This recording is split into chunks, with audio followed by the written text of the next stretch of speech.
রাজ্য জুড়ে আগামীকাল শুরু হচ্ছে ধরতি আবা জনভাগিদারি অভিযান। চলবে 30শে জুন পর্যন্ত। এই অভিযানে রাজ্যের 8 জেলার 775টি গ্রাম পঞ্চায়েত ও ভিলেজ কমিটি উপকৃত হবে। আজ সকালে এক সাংবাদিক সম্মেলনে এই খবর জানিয়েছেন জনজাতি কল্যাণ দপ্তরের অধিকর্তা শুভাশিস দাস। তিনি জানান, আগামীকাল সকাল 11টায় প্রজ্ঞাভবনে এক অনুষ্ঠানে রাজ্যভিত্তিক এই অভিযানের সূচনা করবেন জনজাতি কল্যাণ মন্ত্রী বিকাশ দেববর্মা।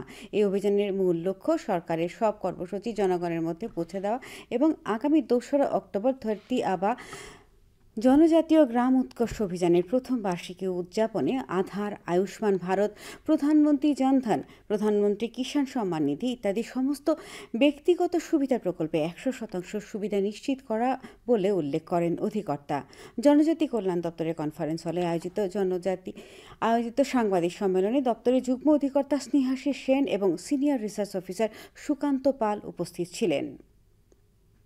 কাল অর্থাৎ 15ই জুন থেকে শুরু করে 30শে জুন অবধি এই যে 15 দিনের সময়কাল, এই সময়ের মধ্যে ধরতি আভা জনজাতীয় গ্রাম উৎকর্ষ অভিযান, সংক্ষেপে যাকে আমরা ডাচ গোয়া বলে জানি, স্টেট লেভেল মেগা ইভেন্ট, সেটা প্রজ্ঞা ভবনে হল নাম্বার 1-এ সকাল 11টায় হবে। পাশাপাশি আমাদের 8টি ডিস্ট্রিক্টেও ডিস্ট্রিক্ট লেভেল মেগা ইভেন্ট হবে। আমাদের রাজ্যে 392টা 392 রেভিনিউ ভিলেজেসকে আইডেন্টিফাই করা হয়েছে জানি।